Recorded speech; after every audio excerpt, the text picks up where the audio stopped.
Welcome to day 3 of CSE 505, Foundations of Information Technology. Can you see it on the big screen? No.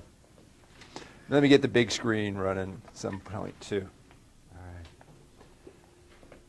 Congratulations, you survived the first unit of this course. The first unit has probably more and different kinds of activities than the other units. I mentioned up front that we'll be, as we move through this course, there'll actually be less and less work. I do like to front-end things rather than back-ending things like that. A couple things to say, though. You haven't actually completed every assignment in the first unit, perhaps, because there are still a couple that I gave you a little bit extra time to do. So good for you. The next unit of this course, don't copy any of this down. It's just the way that I originally thought about it and structured it. The first unit, I wanted to overview some of the big themes in IT, and that's why the grand ideas of information technology were very prominent there, and you saw them, you had some assignments with them. Kind of the structure and the foundation for what we do in information technology. So now I want to turn our attention a little bit to what's happening right now, maybe more practically speaking. And the way I'm going to do that is twofold. I'm going to draw much of what we're going to be discussing out of the Brookshire text. Now, if I just read the text to you, then either myself or the text would be superfluous. So I'm not going to do that. I am going to ask you to read 6 chapters out of the text, 3 for this time and 3 for next time. And I'm going to supplement that material. But much of what I'm going to explain to you is not necessarily in the chapter. I want to give you some things that are either background for some important ideas or maybe something that's related to it. Because I know you can read, and quite frankly, if I just read it to you or told you the same thing, you wouldn't find that very worthwhile. I know that. So this unit will analyze the current state of the art in IT from both an academic and industrial perspective. So Brookshire will give us the academic perspective. I'll try to bring in some industrial perspective, and you'll have the opportunity to do that too. Many of you have worked in the industry, and I'll count on you to show us how the material actually relates. Okay? The only thing you have to worry about with this is, well, I guess practically speaking, there's a new folder open now in Angel. Okay? So it seemed like you were kind of getting done with the class, didn't it? Because you saw all the assignments and are getting there. Well, guess what? Now there's a new folder online at Angel. It's called Unit 2. And under that folder, you'll find all the material for this unit. And as before, you're going to see more than we're going to cover the first day or more that you have to do in this first week, because I'll show you both today and next time. Some people do want to work ahead. As a matter of fact, I've had people tell me, because the quiz didn't open until, the second, well, I'm ready to do the quiz. Okay, good, you're ahead of the game. But if you don't want to be, you don't have to be either. First day, we went to look at maybe Yahoo News, and the second day we went to Google News, if I recall correctly. So I'm just picking another one. This is CNET. Let me capture this so folks at a distance can see this also. Now, go away. Each of the news sources with information technology will likely present things different. They'll emphasize different things. After a while of looking at several of these, you'll probably find one or two that seem more in tune to your own needs there. And yeah, what would be a website without several different ads on it? Okay, you could become a CNET member for free. Okay, good. U.S. carriers, you'll have to unlock those phones. Oh, that's interesting, huh? Starting today, is that really true? Today isn't today day? Anybody? I haven't paid to this attention. I saw this when this was coming, but today is, I don't even know what today is. February 12th, 2015? You'll have to unlock those. Starting now, it'll be much easier for people to jump from one carrier to another and take their smartphone with them. The days of carriers locking down devices to keep customers in place are officially dead. Well, yes, but it's not necessarily an easy task to do this. But anyway, starting now, all use carriers must comply with requests from postpaid, and prepaid customers to unlock their devices as long as certain parameters are met. See it as comment, yeah, okay. So apparently now it should be easier to buy any phone off of eBay, right? Because even if it's, well, is that really true? Could you get a Verizon phone and then expect to take it to either, where would you take it, Verizon or AT&T, and have it unlocked and work it on their network? I don't know. That's what it's saying. But what might be a problem with that? Some carriers use GSM. There you go. Yep. There you go. AT&T is a GSM carrier. Yeah. Mm-hmm. So if you're not familiar, not every cellular carrier in the U.S. uses the same format, wireless format for their radio. So what that would mean is if the phone radio is really set for one, it may not work. Some do it multiple, right? Some phones do that. This is a great illustration of hardware, software, and people, isn't it? I mean, the people asked for and users have demanded, and for some strange reason, we're getting this through here, that a carrier cannot lock the phone to their particular network. However, hardware provides the ultimate capability. So if you don't have a GSM radio in your cell phone, you cannot use it on AT&T regardless of whether the phone's locked or unlocked, right? Kind of the way that information technology is, isn't it? Okay, want to take your HTC One, M8, or Galaxy S5 different carrier? That just got easy. Okay. Uh-oh. Did this go in a new tab? I can't get back? Darn. Was this? Oh, there we go. All right. I don't even know what these things. Hackers want your identity, not just your credit card. Study says hackers are changing their priorities from short-term spending sprees with stolen card info to long-term mischief with your identity. I forget, if we talked about the Anthem healthcare breach last time, and I talked about it in most of my classes. So this act, the cost cost more than $100 million? Yeah, I think so. Okay, good. So I'm just going to encourage you again to take a look at technology news. Now, of course, many folks that provide technology news have other kinds of things in there. I mean, I don't know if you consider Tesla electric cars to be on the forefront of technology. I'm interested in cars. I would, but some people wouldn't. Okay. Microsoft offers previews of Windows 10 for phones. If we have the Windows 10 desktop preview sitting on that TouchSmart right in the little alcove as you walk in the area. If you're wondering what that is, I don't know if there's a sign there that says that, but it's the Windows 10 preview. That's actually before the beta comes out. They don't recommend that people put this on a production machine, one that would actually you might want to do stuff with because it could be still quite buggy. So now Microsoft has available for testers first public preview of Windows 10 Mobile. Have you noticed that the major software players are trying extremely hard to merge their mobile and their desktop devices? Mac OS X is moving really quickly towards iOS, their mobile, and vice versa. Windows is calling both of their new things now Windows 10. So really trying hard to make this somewhat platform independent. Okay. Does anybody come across an interesting news story or anything they want to share current event-wise?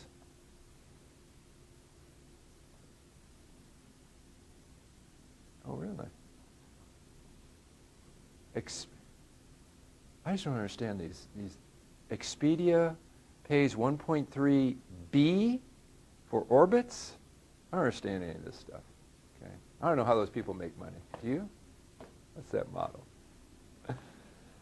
Okay. Again, I'd encourage you to take a look at the news. I know you did that already for one of the assignments in Unit 1. If you don't think about it before Unit 4, at least I'm going to make you do it one more time there. Okay. You know, I oftentimes about the third class period, I share some robots and robotics that we have in the department. I forgot to charge up my iRobot Corporation Roomba, so if you've never seen a Roomba, you still won't be able to see it. I'll try to remember to charge that up so it's ready. Maybe we could do it next time. Are you familiar with the idea of telepresence? Well, sort of what you see here is the idea. This is a mobile robot here, and it's got a little screen on it. And the screen is the other person who's not physically present in this office, but can actually wander around this office and interact with other people in this office via telepresence. So the individual is sitting comfortably in their office in Atlanta, Georgia, and here's the office suite in some other city, and you're kind of there.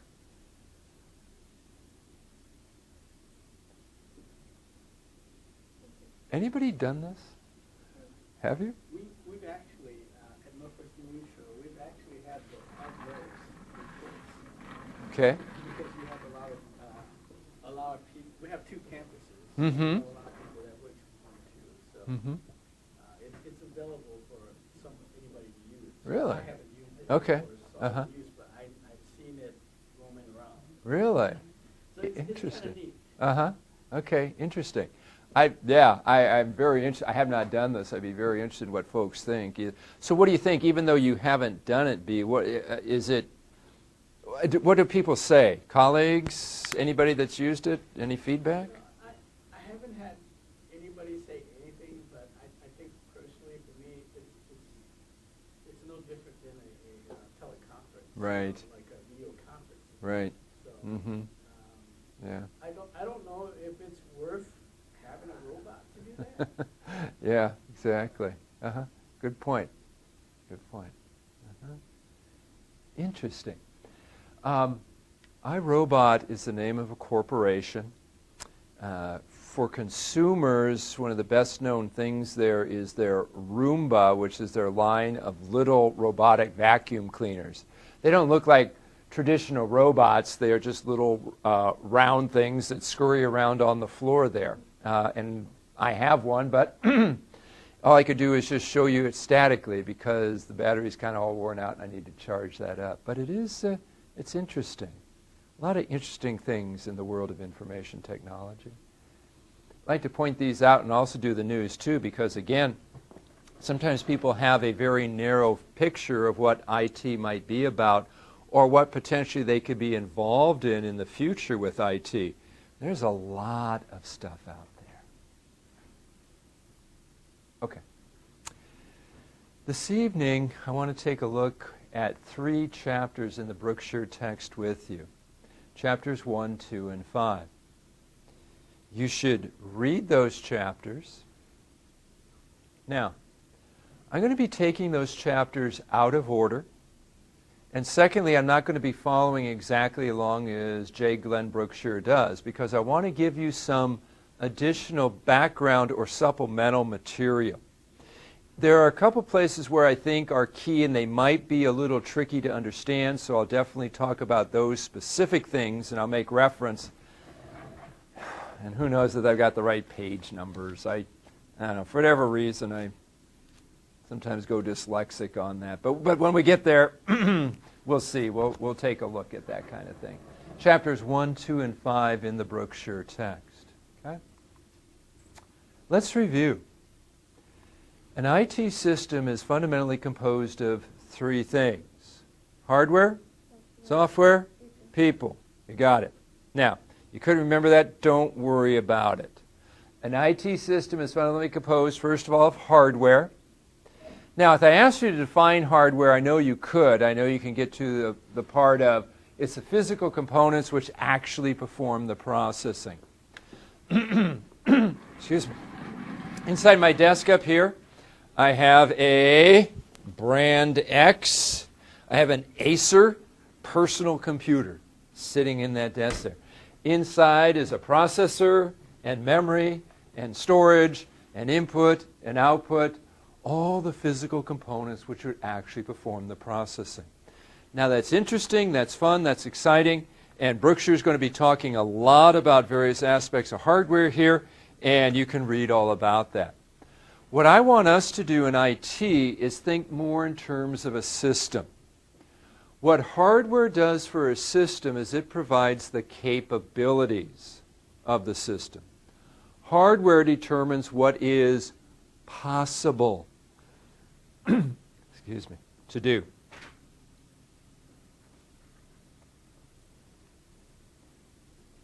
So just like that news article, I mean, you can imagine a person taking their non-GSM phone. This is true. You weren't lying to me, right, Patrick? I mean, it is. AT&T uses GSM. Okay, I can't remember. I don't know who uses CD. I don't even know what they are. Okay, I don't even know how it works. Anybody think they really know how radio waves work? You're not telling the truth because you don't. Nobody really knows how that works. It's kind of like magic. It died with Marconi. He didn't tell us. Radio waves are kind of, you can't see them, right? Do they really exist? Okay, I'm just kidding. So you can imagine the user taking the non-GSM phone into their carrier or the AT&T store and say, I want you to unlock this because it was locked to whoever, T-Mobile or whatever, and now I want to use it here. And they say, I can't, and then being all upset. Right? Well, the law says you have to unlock this. The hardware provides the capability. If that mobile device does not have a GSM radio, it doesn't matter what you say or what software you load on top of it, right? It can't physically do it. It doesn't have the capabilities. Oh, there's what I mean by capabilities. Defines what's possible. Uh-oh. So, hardware. Second major component of an IT system is software. If I asked you to define software, I know you could get to something like this. Algorithms. Now, yeah, many people say instructions, but we're already in tune to the fact that in the world of IT and computer science, we refer to these things as algorithms. Today, we'll see that there's a difference between algorithms and instructions as people use them. So the algorithms which control processing, but again, from a system perspective, software provides the abilities of a system.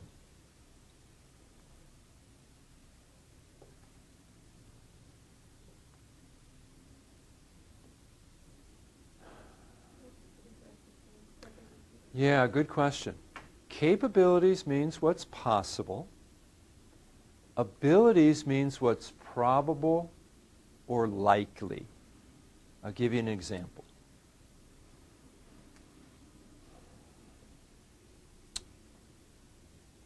Okay. Let me give you a simplistic example, and then I'm just trying to think of an example whereby a certain software app will not function on a previous version of the system platform, the operating system. But maybe I'll figure that out, or I'll ask you.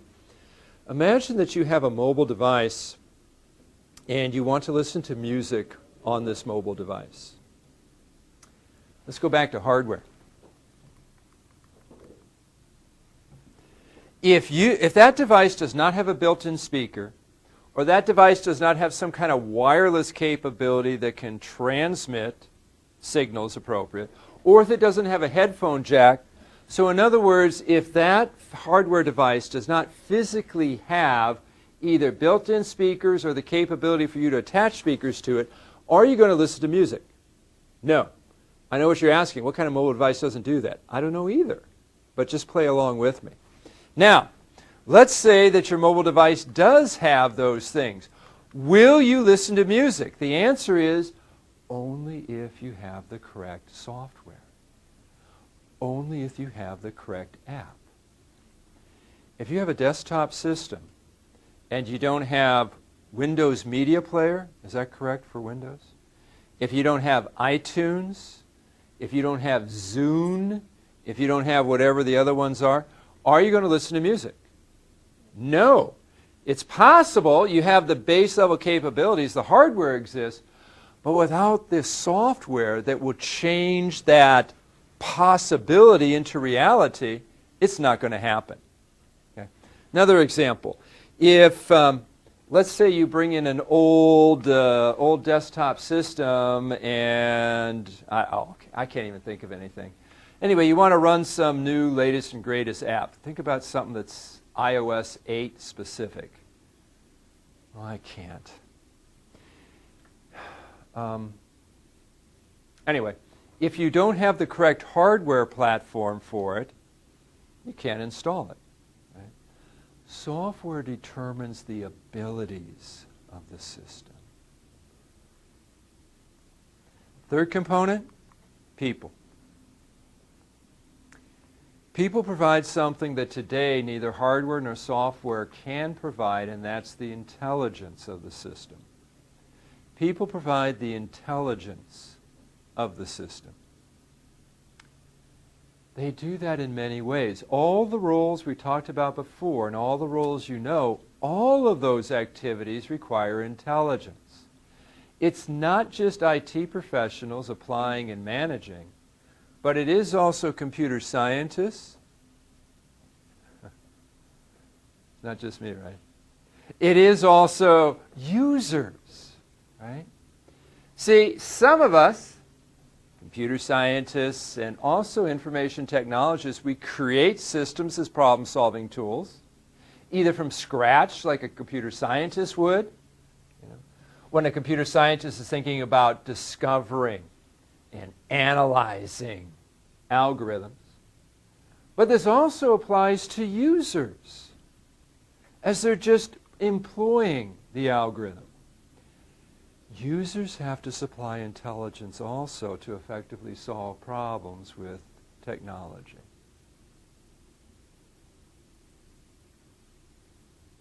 Okay. Our focus as the IT professional is really one on ensuring effective use. Now, that's not to say that computer scientists aren't concerned about effective problem solving, and certainly users want to be as effective as possible.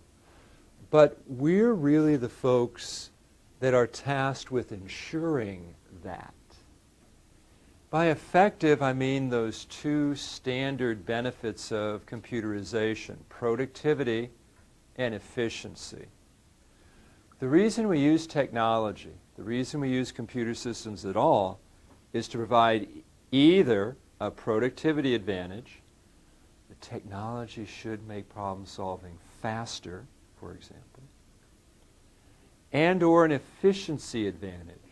The technology should make the results better, higher quality.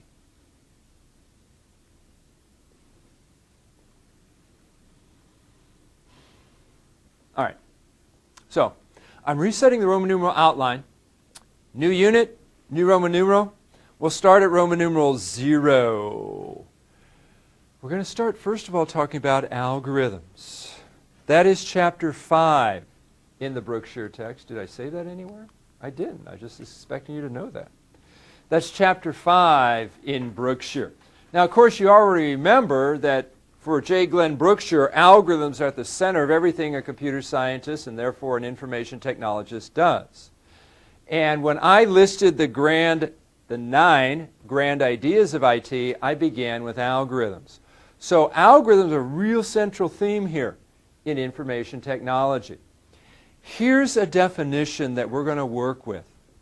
It's not quite as convoluted as Brookshire's, but it's the one we're going to work with. An algorithm, effective, detailed, and unambiguous set of step-by-step procedures for solving a problem.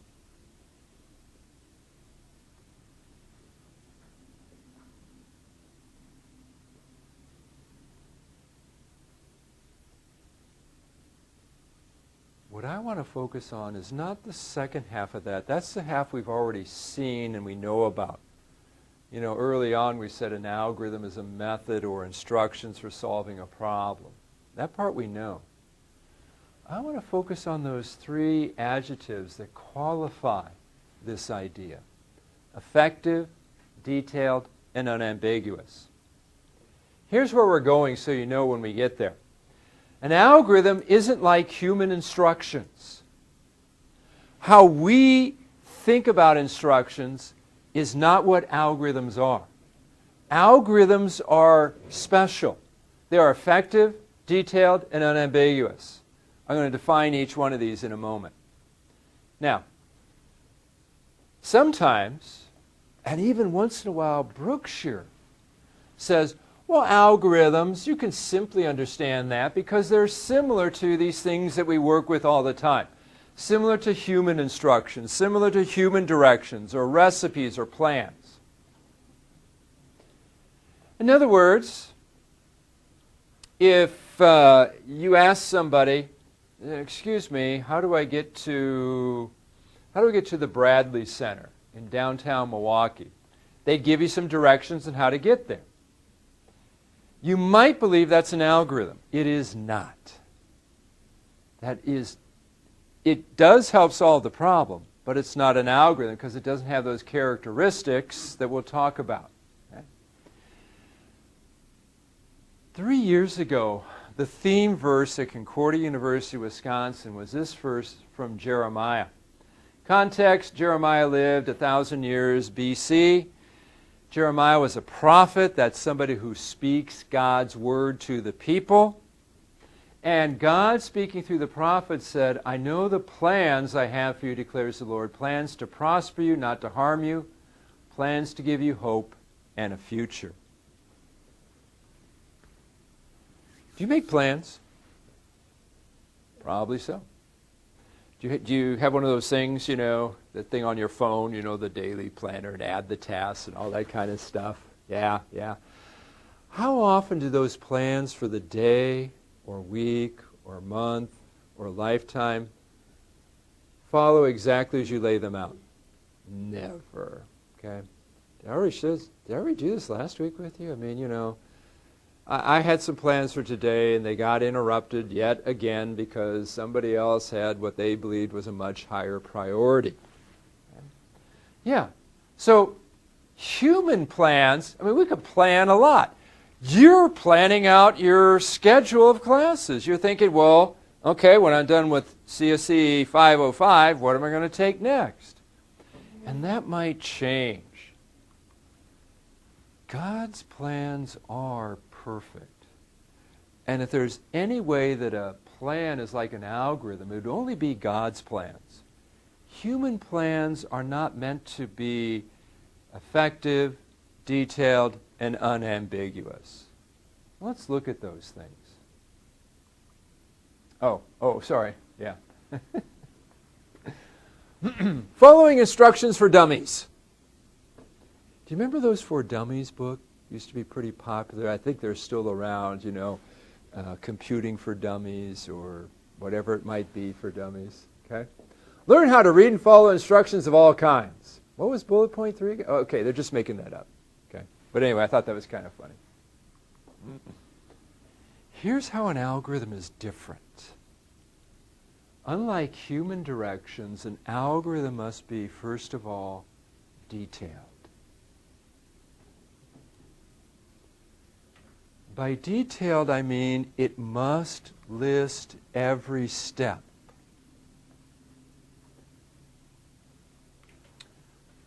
Before, in our definition, we saw a set of step-by-step procedures. You have to list every step. And this is hard to do.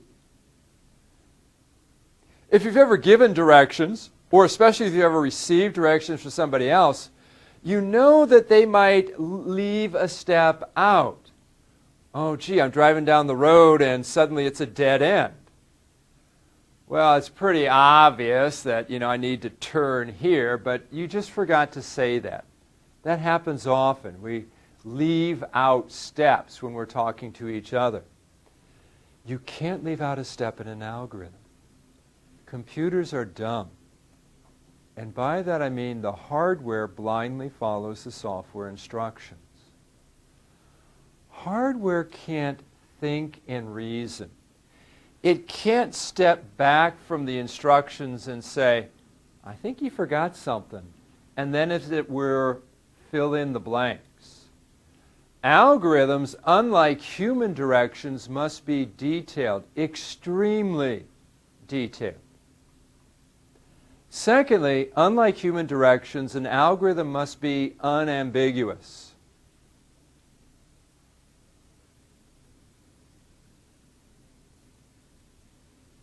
Kind of a strange word.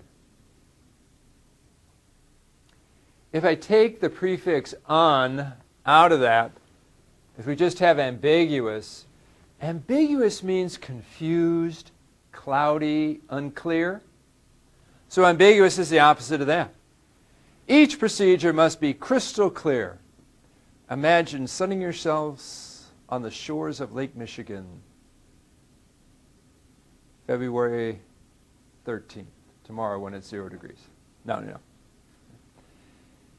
Unlike human directions, each of those steps, each of those procedures must be crystal clear. Give you some examples.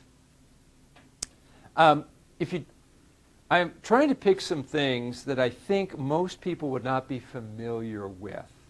And they're odd things, I realize. A few folks on the faculty here, we get together every now and then for trap shooting. Hopefully you don't have a clue what that is. Trap shooting is you use a shotgun and they eject little round frisbee-like objects, and the goal is to hit that little round frisbee-like object by shooting at it and breaking it. Okay? It's called trap shooting. So imagine that you came to me and said, oh, that sounds really interesting. I'd like to go out with you and trap shoot. Tell me how to do it. Okay? Here's how you do it. 3 easy steps to learn how to trap shoot. Number 1, load your shotgun. Number 2, track your target. And number 3, shoot ahead of your target. Is this an algorithm? No. Absolutely not. You could see that clearly. Because as someone without any experience in it, first of all, you might not even know what a shotgun is. And secondly, even if I said load it, you wouldn't have a clue. And there are different kinds that load very differently, right? Now, some of these things you can, shoot ahead of it. How far ahead? Right? And what do you mean by ahead? Right? Exactly. Now, I want you to take what you just thought of here, and now think of a set of directions that you are familiar with, and ask yourself the same question. Is this? And just pretend you're a good chef. You're a good cook. You cook for fun. You bake for your family. You like to cook dinner. You do all this kind of stuff, right? Okay. So when you read a recipe, or you watch Chopped on the Food Network channel, don't worry about it. All that stuff makes perfect sense to you, right? When the instructions say puree, or reserve syrup, or a pinch, that makes perfect sense to you. To the rest of us? No. Okay. Most human directions, instructions, recipes, and plans are far from algorithms. This is neither detailed. Imagine if you really didn't know how to load a shotgun, you'd want lots of steps explained to you or written down so you could actually do it, right? And secondly, some of these words are ambiguous. Ahead? What does that even mean? And how far ahead? Exactly. Okay. I'll give you another example. Oh, okay. Now, another thing that happens often in the world of algorithms is we kind of package them up. Remember when you did that macro? Yeah, lots of fun. The macro was packaging some commands together, and we just executed it as a whole set. We can do a similar thing with algorithms. We can package a number of algorithms together. And as a matter of fact, you can think of each of these steps as actually being composed of many little steps. Okay? Let me show you something else. I won't show you the algorithm for plowing my massive 5-acre spread, but I will share this with you. I live in the country. I do have 5 acres. I have a 500-foot driveway. In the wintertime, I have to plow my driveway. Okay? Now, some people wonder, because they say it only snowed 3 inches. What's the big deal? Well, when you live out in the country, it's not the snow itself. It's the blowing and drifting. It's the snow drifts. So if I don't continuously do this or do it correctly, we end up with a lot of snow. I mean, there have been times when I've had 3-foot drifts across my driveway.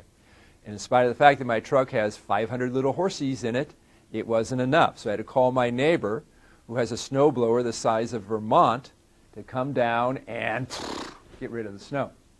Now, in helping to train some of my offspring on how to do this, just in case I'm not home or whatever, so I was working with one of my sons, and I said, okay, here's the algorithm for plowing out our area. Now, I didn't want to have to list 5 tiny steps every time we did something, so I packaged some things together. And anybody who's plowed knows what these terms mean. Back drag. What back drag means is the following. Raise your plow, drive forward, lower your plow, turn on a feature called down pressure, drive backwards. In other words, rather than pushing snow, you're going to pull snow. You need to do this up against buildings and other things. You can't push snow into your building. It has to be away from it, right? So that's back drag. So there are a number of areas where we just say, here, here, here, you need to back drag. Okay? Push left. Well, that one maybe it makes sense, right? If you don't know, a real plow is not fixed in position. It's not straight. You can angle it left. You can angle it right. Some snow plows you can actually make a V on. Okay? Do other funny things. Push left just means drop your plow, angle it to the left, and drive forward. So those 3 steps there. And then stack is a similar kind of feature. So these are what Brookshire is going to call primitives. They are little bits that will help us make algorithms more effectively. By not having to list 1,000 tiny steps, we can package some ideas together. Okay, now, that seems a little weird. I just want to let it percolate for a while. We'll come back to it. I'll show you that section in Brookshire's text, and you'll have an opportunity to read about that a little more. Okay? Algorithms. In the first unit, I shared with you that computers are general purpose. What that means is I can use the same tool. I can use the same thing, the computer. I can give it different input, and it can generate different output. I can use the same tool over and over again. If the input changes, so too will the output change. Algorithms are also general purpose things. Now, I'm not truly asking you, I'm just alerting to you the fact, if anybody ever asked you why are algorithms general purpose, I want to share the answer with you. First of all, computers are general purpose. Why? Because they're algorithmic machines. Computers run by algorithms. Okay? So why are algorithms general purpose? I'm going to give you 2 concepts, and I know they sound horrible. Just write them down, and then I'll explain them. Question: why are algorithms general purpose? Answer 1, separation of data and instructions.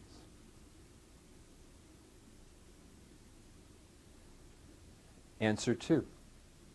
Symbolic representation of data.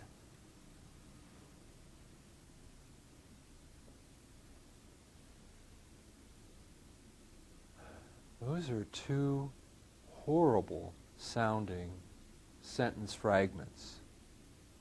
I'm going to give you an example right now, and I'm going to show you this example. You're going to say, I understand that perfectly. And then I'm going to show you why you also understand both of these concepts. But this is why algorithms are general purpose in nature. Okay? Simplistic problem. Imagine you wanted to determine the square footage of a rectangular classroom like this room here. If the problem was to determine the square footage of all classrooms on campus, because the president, Dr. Ferry, is going to carpet every classroom, making that up, how would you determine the square footage of all rooms? Well, if you know how to do it in one, do you know how to do it in the others? Yes, because we don't think specifically. When we're confronted with a problem like this, we think generally. So no doubt you would say, that's easy. To determine the square footage of all rooms, or to determine the square footage of this room, it's length times width. Measure the length, measure the width, and away you go. This is an algorithm. This algorithm embodies those two ideas: symbolic representation of data and separation of data and instructions. I can't remember if I go forward to show you or I got to show you now. I got to show you right now. Okay? First of all, if somebody asked you, how do I determine the square footage of all rooms, you wouldn't say, let's see, 35 times 26. That's specific for this room here. That data is specific for S118B. It's not going to work in any other room unless by wild coincidence, right? So that's why you said length times width. So first of all, I didn't use actual data. I used symbolic representations of data. I didn't say 35 and 26. I used words. Algorithms do not include data. Algorithms use representations, symbols, to stand for data. Length times width. Okay? Secondly, then you look at this, and a smart aleck pipes up, well, how do you multiply length times width? Well, you know what happens, right?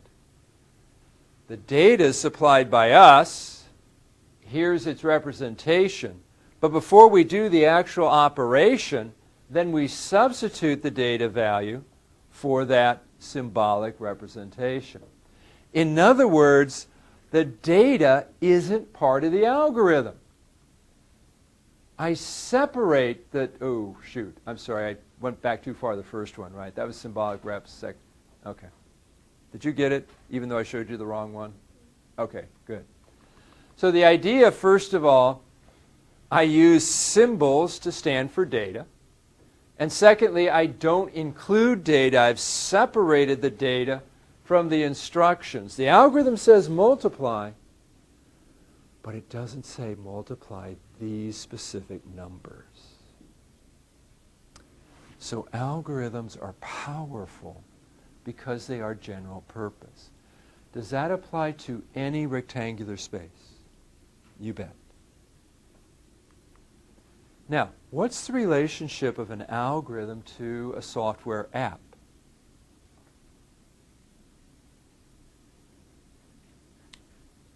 Fundamentally, an app is a collection of effective algorithms written in a programming language. An app is a collection of effective algorithms written in a programming language. You already know what a programming language is about.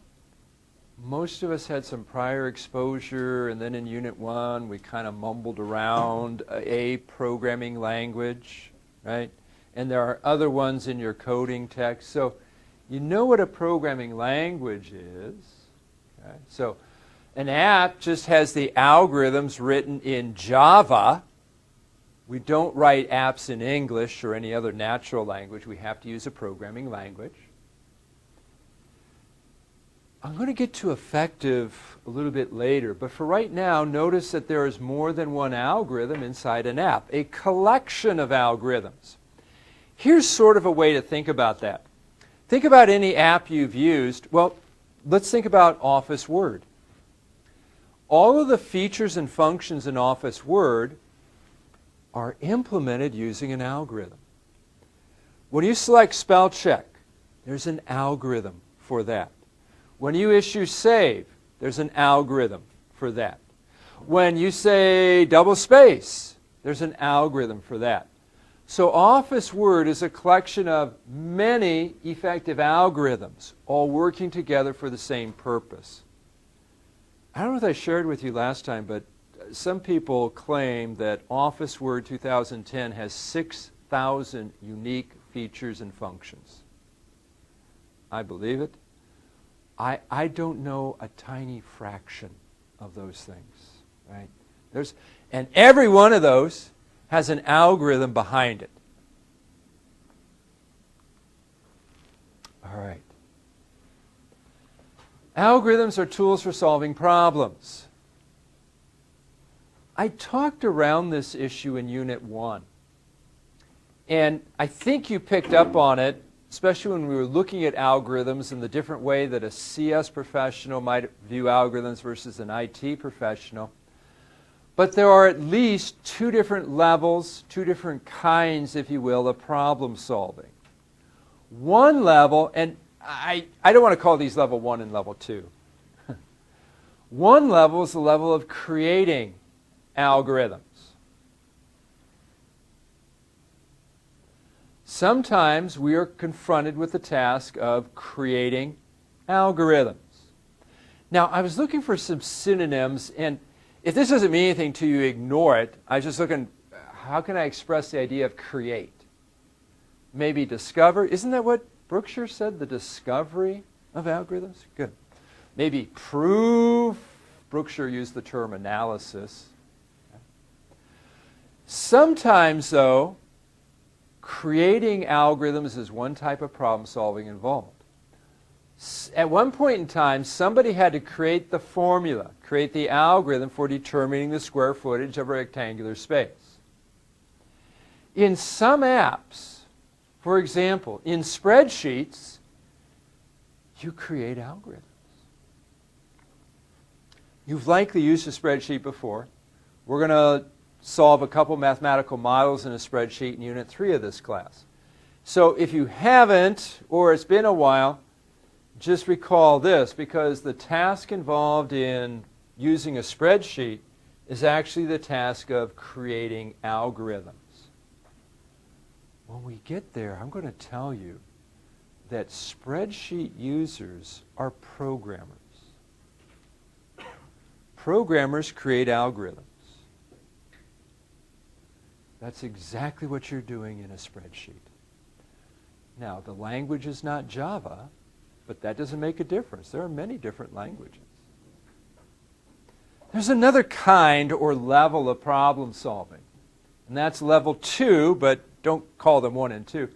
Here's the level of using algorithms. Again, I was looking for some synonyms. Maybe learn, apply. And that's what Brookshire said, right? Application of algorithms. Exactly. Yeah. So sometimes we're not necessarily creating algorithms, but we're absolutely using algorithms. For example, if you ever worked with presentation graphics, I'm thinking now, I probably should do that in this class because there's other ones. You've worked with a product like PowerPoint or Keynote or similar kinds of presentation graphic packages, perhaps. In an app like that, you're not creating any algorithms. You're using the pre-written algorithms. You're using what exists there. When I enter 5 values into a table and ask PowerPoint to create a pie chart out of it, I don't know how that pie chart algorithm works, but I use it to select some effective means of presentation. Okay. Oh boy. If you don't necessarily have to look in the book, I'm going to, because I just wonder if oh, it's right, okay. Sometimes my page numbers are wrong. I won't celebrate yet. There are more to come.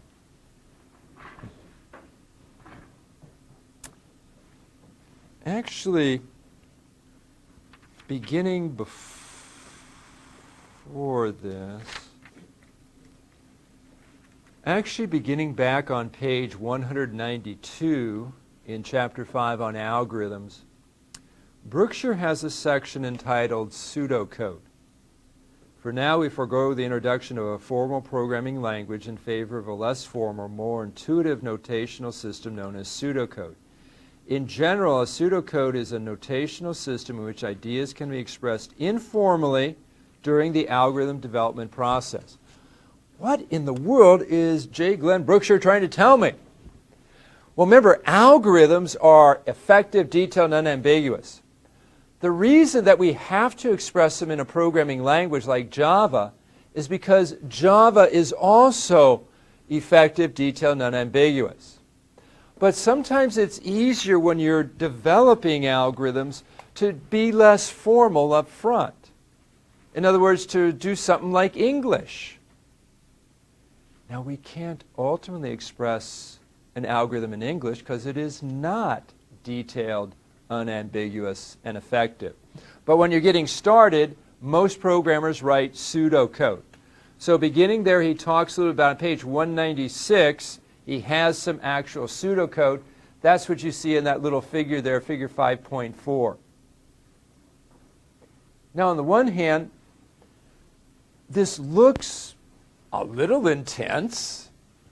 You may not obviously at first glance try to figure out what's going on there. But in essence, this is simpler, less formal than any programming language. This is not a programming language. I couldn't type that into, what's Compile Online called now? I can't remember. Anyway, the link you went to with, the any language thing. I don't remember. Yeah, is that it? I don't remember. You couldn't type that in. It'd say, I don't know what you're talking about. This is a way for us to informally start thinking about algorithms. Now, in section 5.4, Brookshire, I think I have this later too. Yeah. In figure 5.3, Brookshire is showing you this concept of primitives. The illustration he has is folding paper, like in the Japanese art of origami. I talked about shotgunning and pushing snow, and now you got origami. So if there's nothing you like there, you're out of luck. But what Brookshire is showing in figure 5.3 is here, under syntax, that's sort of the shortcut.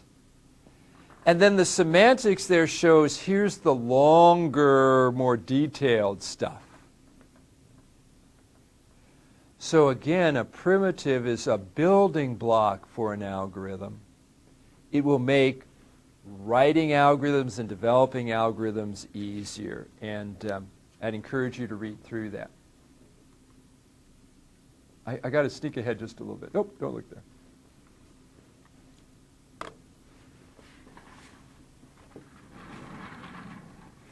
In programming, there's a pretty important concept. And I sort of turned you loose on it. I made you read about Java. I actually asked you a question about it. But I want to make sure you understand it because this is really important. It's the concept of assignment. Now that word could mean a number of different things, couldn't it?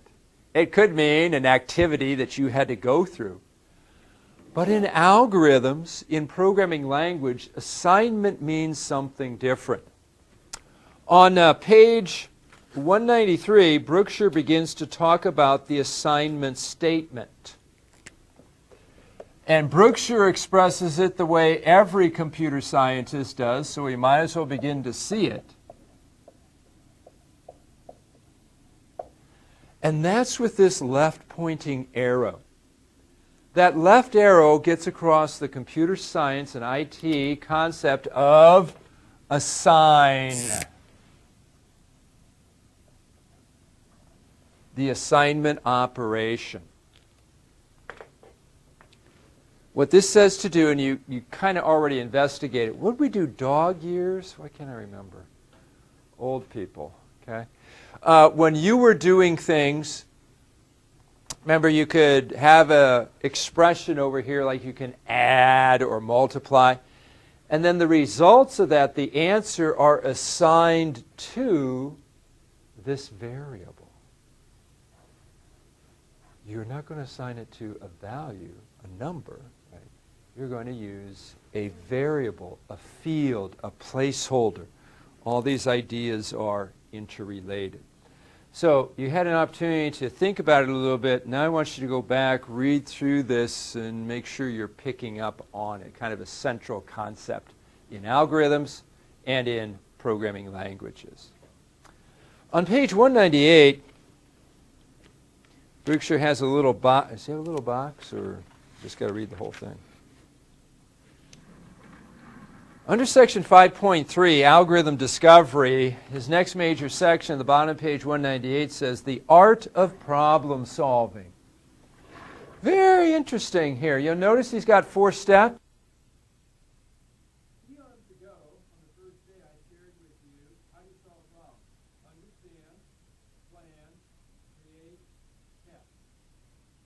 Berkshire says, understand the problem, devise a plan for solving the problem, figure out the plan, evaluate the solution for accuracy and for potential for solving other problems.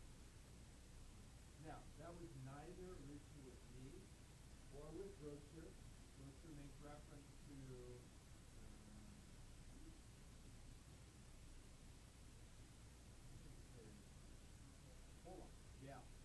and it was not originally with him either, but that's okay. This is a very common problem-solving model of methodology. And when you read carefully here, Brooks is going to tell you a couple of things. Number one, problem-solving is hard. And number two, nobody can tell you the exact algorithmic steps to follow in order to solve a problem. It's just hard stuff. Right? IT is hard. I know you can't read this. This is titled Math Phobic Nightmare. Here's the person standing at the pearly gates, and the computer says, okay, now listen up. Nobody gets in here without answering the following question. The train leaves Philadelphia at 1 p.m. It's traveling 65 miles an hour. Another train leaves Denver City.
Primarily dealing with assembly differences with the community app.